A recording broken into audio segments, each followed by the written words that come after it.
Não vou nem me apresentar, porque eu acho que eu conheço aqui 90% das pessoas. Mas é engraçado que minha apresentação eu considero como se fosse uma continuação da apresentação dele. Porque muita coisa que ele falou, principalmente do Vale do Silício, é uma coisa também que eu venho percebendo muito. E isso deu um estalo na minha cabeça de começar, eu como trabalho com marketing, estudei marketing, aí vai, eu percebi que o mundo precisa mudar. A forma do marketing precisa mudar. O modelo está quebrado. E aí é muito do que o Rodrigo veio falando. Para começar, o que eu considero é o seguinte: nós estamos vivendo no caos. E o que é o caos? O caos é a exponencialidade do lixo que as pessoas estão botando na sociedade. Então, na verdade, o que é isso? As pessoas estão botando quantidade ao invés de qualidade. E aí é engraçado, se você fizer uma relação com a arte, que eu acredito que a arte está muito mais à frente do nosso tempo, hoje nós estamos vivendo numa sociedade expressionista. E o que é o expressionista se você for estudar arte? Expressionismo é você olhar a realidade e distorcer essa realidade. Então você olha o ambiente que você vive, você olha um produto, você olhando aquilo, você gosta daquilo, você copia, transforma em combine e cria uma outra coisa, distorcendo completamente a realidade. E a tecnologia que veio ajudou exponencialmente isso. Então, a quantidade de coisas que existem no mundo hoje é uma coisa absurda e isso cria uma angústia para as pessoas, para a sociedade, cria uma ansiedade gigante. E o mais engraçado é o seguinte: as empresas, isso desde startup até as empresas grandes, estão numa crise existencial. Isso eu vou falar um pouco mais para frente, que eu vou mostrar o que é essa crise existencial. Falando um pouco de Munch, isso representa muito a realidade que a gente está vivendo, essa angústia, essa pessoa que não aguenta mais a quantidade de informações, a quantidade de produto e ser enganado todos os dias. E aí, se a gente... É engraçado você olhar essa foto, esse lixo eletrônico, esse lixo de informação, mas eu considero isso um lixo de produto. Porque, na verdade, ninguém mais está entregando nada. Se você for olhar o índice de reclamações, isso de plano de saúde, de operadora, de banco, de todo mundo, ninguém aguenta mais, todo mundo é enganado 24 horas e ninguém suporta mais isso. E, na verdade, essa grande quantidade gera uma escassez. É meio contraditório isso, mas na verdade você tem tudo, mas você não tem nada. Você não tem nada. Então, na verdade, a quantidade gera uma escassez. E quem é culpado disso? Nós somos culpados, os marqueteiros são culpados. Por quê? Porque se o produto seu não entrega, o que acontece? Normalmente você tem que investir muito mais em publicidade, você tem que investir muito mais em imagem para aumentar a reputação da empresa. Então aí você vai na mídia, não sei o quê, e aí você cria o quê? Uma sociedade consumista. Uma sociedade consumista que acaba consumindo muito mais, mas o que? Produtos não de qualidades. Mas só explicando um pouco esse processo, na verdade você faz uma promessa, a empresa faz uma promessa, essa promessa é quebrada, essa empresa, na verdade, ela vira menos confiável. E hoje em dia nós temos vendo isso aqui, essa máscara do V, os empresários, você tem duas visões, isso você pode olhar assim e considerar que são essas empresas startups, elas vão mudar essa sociedade, vão criar essas revoluções industriais que estão acontecendo no Vale do Silício, mas ao mesmo tempo é uma coisa de chega, ninguém aguenta mais. E aí você vê esse número gigante de revoluções acontecendo na política, na rua, e eu acredito que essas revoluções também vão acontecer para as empresas, contra as empresas. E aí, se você for pegar um pouco essa estatística, é engraçado, porque se você pegar de 1955 até 2011, das 500 maiores empresas do mundo, 87% dessas empresas já se foram, não estão mais lá. E se você for pegar uma estatística, as empresas normalmente estão durando apenas 15 anos. Essas empresas grandes, se você for pegar Kodak já era, se você for pegar Blockbuster já era, vários outros modelos surgiram para mudar, fazer essa transformação no mundo. E o mais engraçado é o seguinte, quando eu olhei isso, lendo o livro do Steve Jobs há um tempo, eu peguei essa frase dele, que falava exatamente isso. As empresas, eu vou ler a frase aqui, the company does a great job, innovates and becomes a monopoly, or close to in some field, and then the quality of the product becomes less important. Então o que acontece? Ela transforma numa gigante, ela fica numa zona de conforto, e essa zona de conforto faz com que ela ache que ela é super boa, que ela é a melhor do mundo, e ela esquece de inovar e a qualidade se perde. E aí vem um crime, pelo seguinte, porque as empresas normalmente têm capital aberto, elas são cobradas por acionistas, e aí quem é a pessoa mais importante dentro da empresa? A área de vendas. E se você deixa na área de vendas o negócio, infelizmente a empresa está morta. Por quê? Porque ela sempre quer mais, ela quer botar tudo e não é menos que você vai fazer mais. E aí você perde a qualidade, onde na verdade o centro do negócio, isso vai de Apple, que é um dos segredos do negócio, até outras empresas, o designer, a área de inovação, a área de marketing, outras áreas, esses caras têm que ser o centro de você montar um negócio, não deixar a área de vendas, porque a área de vendas eles querem botar tudo e a conta nunca vai fechar. E Steve Jobs falava isso. Então hoje estamos entrando numa sociedade que as empresas deveriam adotar under promise over deliver. O que eu quero dizer com isso? Que na verdade não adianta ter 150 milhões, 600 milhões de verba, de ir para a televisão, fazer um monte de coisa, as agências de publicidade ficarem ricas, mas na verdade você não está mantendo a essência do cliente, você não está mantendo a qualidade, porque tudo aquilo que você vai botar vai para o lixo, porque o cliente depois de provar o seu produto não vai ficar satisfeito, ele vai falar para 5 ou 6 pessoas, essas 6 pessoas vão falar para 300 pessoas e vão destruir o seu negócio. E aí vem essas 4 pessoas, na verdade são 3 pessoas, uma escola, que eram visionários na época. Se você for pegar a primeira pessoa aqui de cima, é o Mayas, é um alemão. E o que ele falava? Menos é mais. Ele foi o criador dessa frase. Arquiteto alemão, onde na verdade revolucionou a arquitetura moderna, e ele acreditava que os escritórios, os edifícios, as arquiteturas tinham que ser simples. Tinha que ser simples, sustentável, que tinha que ser adaptável às pessoas, ao meio ambiente e tudo isso mais. Ele criou isso. Se você for pegar outro gênio do design, Hans, esse cara foi o maior influenciador da Apple, o maior influenciador de todos os designers da Apple. E qual era o lema dele? Menos, mas melhor. Que fala less, but better. Se você for pegar os iPhones hoje, o relógio do iPhone é criação dele, na verdade para Braun, que é uma empresa alemã que faz relógios, barbeador e outras coisas. Gillette também ele trabalha. Outro gênio da publicidade, Krohn.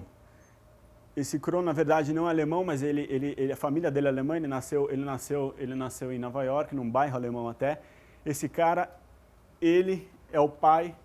Quando o pessoal falava, Ogilvy é o pai da publicidade, esquece, esse cara é o pai da publicidade. Esse cara criou as melhores campanhas de todos os tempos. E mais para frente eu vou dar um case dele.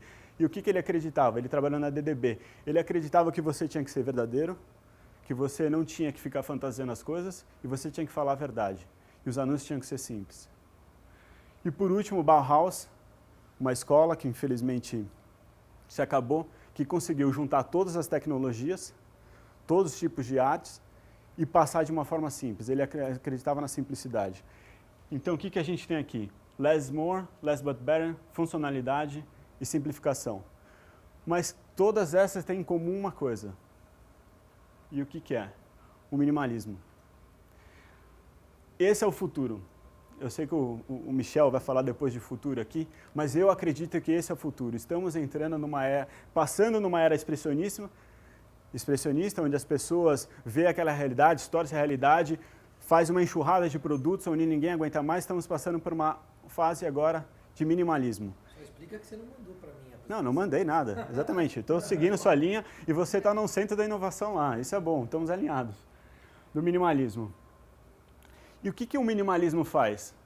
Quando você fala de criar uma coisa, na verdade, você tem um problema definido.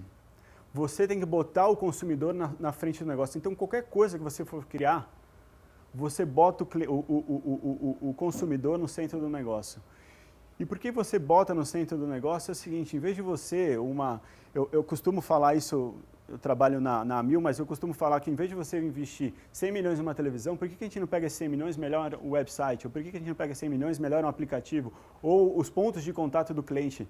Isso sim, o marketing hoje, as pessoas falam, o marketing é televisão porque, por causa da Rede Globo, por causa de agência, de outro modelo, não, mas na verdade hoje o marketing é muito mais do que isso, é você botar o cliente no centro do negócio, pensar como melhorar essa qualidade de atendimento desse cara. E as agências precisam mudar isso, esse modelo de pensar. Começando um pouco sobre o minimalismo, 1933 foi criado esse conceito, mas na verdade só em 1995 que foi, na verdade, lançado no mercado pelo Windows, na verdade. A Microsoft lançou a questão do plug and play. Então você imagina, hoje, qualquer coisa que você lançar tem aquele manual daquele tamanho, onde você não sabe nada, não sabe mexer. Na verdade, um computador onde você liga já está funcionando. Então é uma complexidade tão grande, onde na verdade o cara se transforma numa coisa tão simples e você não enxerga. Isso sim é simplicidade, isso sim é minimalismo. É você pegar uma coisa tão complexa e transformar numa coisa tão simples. As empresas precisam adotar essa metodologia do plug and play. Isso para tudo. Vamos entrar em alguns cases. Lego. Lego, em 2000, quebrada. Com problema de dinheiro, com problema de ideologia, com problema de liderança. O que aconteceu? Vários parques de diversões, quis expandir de 6 mil produtos para 15 mil produtos. Todos os produtos nos pontos de venda estavam sendo canibalizados por outros produtos deles. Eles não tinham uma gestão que conseguiam saber o que dava lucro e o que não dava. Entrou um novo CEO, o que é a primeira coisa que o CEO fez? Vamos voltar back to the basics. Vamos voltar para o básico. E a coisa do básico é a seguinte, vamos focar em 3 coisas: educação, imaginação e criatividade. Essas 3 coisas. E quando ele falou back to the basics, o que é? Vamos matar quase todos os produtos, vamos vender parte desse parque que eles quase não têm mais, vamos diminuir o número de lojas e vamos voltar to the bricks, vamos voltar para a essência do negócio, vamos voltar para a simplicidade, que é o seguinte, é isso, vamos mexer nos negocinhos do Lego, que isso sim vai trazer o retorno. E não deu outra. A empresa hoje é conhecida de novo, sofreu uma indústria que passou uma revolução por causa de videogame, a parte de eletrônicos e outra coisa, e está sobrevivendo aí. E aí a primeira coisa, se você for pegar a simplicidade, o minimalismo, a primeira coisa que se aplica é o seguinte: isso é muito difícil para todo mundo. Isso é a coisa mais difícil do mundo, isso para qualquer tipo de executivos, até com pessoa. Aprender a dizer não é muito difícil, porque o cara, é o que eu falei, o Steve Jobs na verdade falou, o cara de vendas vem lá e fala assim, olha, se eu não mexer no preço aqui, diminuir 30% o meu preço, ou se eu não botar as 10 coisas, funcionalidades que você vai ser mais ou menos, a gente não vai vender, a gente vai destruir a empresa. Aí você fala, putz, e agora, acredita ou não acredita no cara? Falar não é muito difícil. E por que é difícil? Por causa de ego, às vezes você fala, putz, eu tenho que ter, o cara no meu concorrente tem, eu tenho que ter, ou às vezes até para machucar uma pessoa que você fala assim, somos humanos, brasileiros ainda, como que você falar não é muito difícil. Então essa é uma das primeiras coisas do minimalismo que eu acho que se aplica nessa nova fase, é você saber falar não. Voltando para o nosso amigo Krohn, que criou essa campanha impressionante, um case incrível. Não sei se vocês conhecem esse case, mas é o seguinte, Fusca, 10 anos depois de 1945, depois da Segunda Guerra Mundial, Estados Unidos, uma potência de consumo, época do Baby Boomers, onde os americanos só queriam carros grandes e cada vez carros mais grandes. E pior, esse carro é um carro alemão e era usado por quem? Hitler, na Segunda Guerra. Como é que um carro desse entrar nos Estados Unidos ia virar um sucesso? Foi para a DDB, foi para o Krohn, ele olhou muito aquilo e falou assim, existem algumas formas e uma das formas é o seguinte, temos que ser verdadeiro, temos que ser simples. Se você for olhar os anúncios, principalmente desse Think Small, que foi considerado uma das melhores campanhas publicitárias de todos os tempos, é uma folha de papel branco, apenas com Fusca lá, que fala exatamente dos conceitos do carro. E se você for pegar esse Impossible, você vê um Fusca quebrado, e ele falava, é impossível você ter um Fusca quebrado. Então, o que ele focava? Ele focava na essência do produto e na verdade. Isso conquistou, porque na verdade era um carro feio, é um carro, existem pessoas aqui que colecionam um carro que eu vi aqui, que estavam aqui, tá ali. É um carro feio, mas na verdade é um carro que funciona. Eu lembro pequeno na fazenda, indo para minha fazenda, choveu muito, isso há 15 anos atrás, não tinha como passar o carro, a gente tinha caminhonetes, aí vai. Um dos caseiros lá tinha um Fusca. E vários carros não passavam, o único carro que passou foi o Fusca. E o Fusca, quando passou, as pessoas aplaudiam de pé, que era o Fusca. E é uma coisa impressionante, que é um carro amado até hoje. Saiu de moda, nosso amigo ali tem um Fusca lá que mora perto de casa, está parado até hoje, eu passo todo dia, eu quero vontade de tirar aquela pedra lá e aquele Fusca descer. E aí o que acontece? É outra coisa, comunica o essencial. Não adianta você criar fantasia. Naquela época a publicidade era, e até hoje se você for pegar, não é humanista, não é uma coisa assim, é muita fantasia, é muito fantasioso. Vamos voltar para a realidade, vamos comunicar realmente o que é essencial. Apple, Steve Jobs, em 95, se eu não me engano, quando ele voltou para a empresa, ele viu o seguinte, a empresa está completamente desgovernada, está com vários produtos, e a primeira coisa que ele foi o seguinte, eu vou traçar um quadrante, onde vamos ter um produto para cada segmento. E o que é segmento? Eu tinha um iMac, que é o consumidor, nós aqui somos consumidores, que era desktop, tinha um Pro, que eram pessoas profissionais, designers, na verdade, que era um Mac Pro, a parte mais portable, que é os laptops, onde tinha um MacBook Air e tinha um Pro, isso, acabou. Eram esses os produtos, e o que ele falou? Vou fazer o melhor do mundo desse, vou fazer o design para isso. E aí se você for olhar, mas é só o produto? Não, a Apple é inteira minimalista.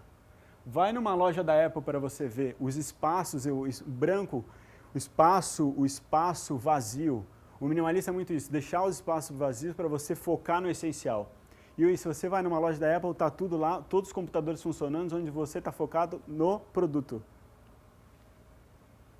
E aí você pega duas coisas. Steve Jobs falava que você tinha que criar uma empresa, na verdade, onde as pessoas estão motivadas porque eles acreditam naquele produto, ele ama aquele produto.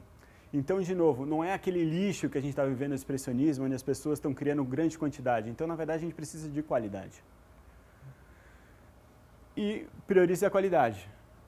Ele priorizou a qualidade e não a quantidade. Ele focou em poucos produtos e fez aquilo funcionar. É engraçado quando o iPhone, ele tirou todos os outros telefones antes dele. Na verdade, tinham numerinhos que você clicava, tinham várias coisas, e na verdade ele fez uma coisa que apenas um botão seria o telefone. Nosso filho de 1 ano de idade pega aquilo, ele sabe ligar, ele sabe botar o desenho dele, é uma coisa impressionante. Não tem manual, não tem nada, ninguém ensinou aquilo. É uma coisa meio que plug and play. Muitos gostam disso aqui, isso aqui é um fenômeno. Poucas pessoas conhecem a história desse cara, Colin Chapman. É um maluco. Qual é a história da Lotus? Lotus, esse bigodinho ali, era um fanático, engenheiro, corredor de carro, sofreu alguns acidentes, depois parou e ele fundou a Lotus. Lotus em 50 e 60 foi o pai da Fórmula 1, ganhou mais de 10, ou se eu estou enganado, ou 15, eu não sei o número de cabeça aqui, mundiais de Fórmula 1, mas qual era a grande estratégia dele? Ele simplificava e o carro dele era muito leve. E ele falava até que é o seguinte, que você pode botar uma turbina num carro que ele vai correr rápido numa reta, mas se você tirar as coisas realmente que não importam no carro e deixar o carro mais leve, ele vai ser rápido em todas as posições na pista. E essa era a estratégia dele. É uma estratégia que deu certo, muito certo, mas também que botou muito em risco vários pilotos da Fórmula 1, tanto é que 2 ou 3 morreram nessa brincadeira. Um queimado, o carro bateu e aí vai. E aí vai uma outra coisa que é muito importante no minimalismo e nessas empresas. Você tem que sacrificar o que não contribui. Mas, ao mesmo tempo, você tem que, para você fazer sacrificar para você não contribui, o que não contribui, você precisa se autoconhecer muito bem, você precisa conhecer sua empresa muito bem. Só assim que você vai saber realmente o que é importante ou não e você vai simplificar com segurança. Que é simplificar com segurança. Outra, Amazon. Um processo de compra tão complexo numa internet, apenas com um one click que ele criou, inovou esse modelo. Ele criou essa patente, hoje até a Apple já comprou esse modelo, agora que botou no telefone, no iTunes Store, usando essa mesma tipo de patente. Simplifica a vida do cliente. Então, o que ele estava fazendo? Ele focou aquilo, ele viu esse processo e está simplificando. E agora ele está indo diversificando o modelo de negócio dele para outras coisas, mas sempre com foco em simplificar a vida do cliente. E aí, para terminar, é o seguinte. Existia uma campanha muito bonita, antiga, que falava assim, que é o seguinte, eu não botei a campanha, mas botei essa peça, que diamantes são eternos. Então, na verdade, assim, o que eu quero dizer com diamantes são eternos? Se você for pegar expressionismo, se você for pegar não só isso, mas a grande, vamos falar 80%, 90% das empresas, e aí vai, isso inclui muito o Brasil, que o Brasil é um risco disso, é muito movido ao modismo. Isso é um risco estar movido ao modismo, porque não é duradouro, não é para sempre. E o minimalismo, se você for pegar aquelas ideias daquelas pessoas há 50 anos, 40 anos atrás, são até hoje, é aplicável até hoje. Se você for ver um iPhone ou um computador, esse computador aqui daqui a 100 anos, te garanto que ele vai ser moderno. Vê os prédios construídos na Alemanha como são modernos até hoje, porque são para sempre, são simples, as coisas essenciais, são as coisas que ficam para sempre. Eu acho que as empresas precisam fazer essa transformação para o minimalismo para poder sobreviver hoje. E é isso. Obrigado.